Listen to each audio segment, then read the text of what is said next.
10 years ago, the old man killed his son-in-law, but only confessed to his family on his deathbed. The children and grandchildren present could hardly believe it, yet the old man insisted on recording a video of the crime as evidence. The shocking news quickly reached the police station, and the 2 lieutenants who had handled the case back then were already popping champagne to celebrate. But the female chief of police was furious, believing that ending a 10-year-old cold case this way was nothing short of a personal insult. It had happened on the day after Thanksgiving, when the son-in-law was murdered in the family sauna during a large gathering. In the morning, the butler discovered the charred corpse. It looked like an accident, but the autopsy revealed the actual cause of death was a broken neck. So the police theorized the killer had pushed him down the stairs to break his neck, then placed him in the sauna to cover up the truth. But the lady of the house claimed she saw the son-in-law wearing a bathrobe walk into the basement after midnight. At that time, everyone else had already gone to bed, and she heard no other sound. However, a drop of the victim's blood was found on a shirt in the laundry basket, and the shirt belonged to the now deceased old man. This immediately made him the prime suspect. But the old man was a philanthropist, a highly respected president of the local chamber of commerce, and he had undergone major hip surgery. He simply didn't have the ability to drag the body into the sauna. Thus, the jury unanimously ruled that the old man was not guilty of murder, and this 10-year-old cold case became a lingering pain in the heart of the female chief of police. To ease her regret, she handed the case file to consultant Morgan, and the master detective immediately went to work. Just by glancing at the crime scene photos,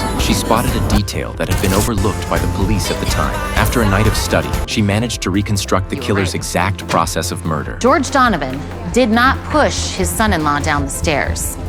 In fact, the killer overheard the victim taking a shower, then secretly slipped into the bathroom. He found a hairdryer, which matched the autopsy report's mention of cardiac arrest. Knowing this, he plugged it in and threw it inside. The victim was electrocuted instantly, but the socket also caught fire. The killer quickly put out the flames, but this undoubtedly left evidence of murder behind. The immediate concern, however, was getting the body into the upstairs laundry chute. In doing so, the victim's neck was broken, leaving a drop of blood on the old man's shirt. The killer then pushed the body into the sauna, posed it as though he were enjoying a steam bath, and placed an empty bottle of liquor nearby to stage the scene as a drunken accident. Is how Barry Johnson met his maker. The officers were stunned. A case unsolved for 10 years had been cracked overnight by a janitor.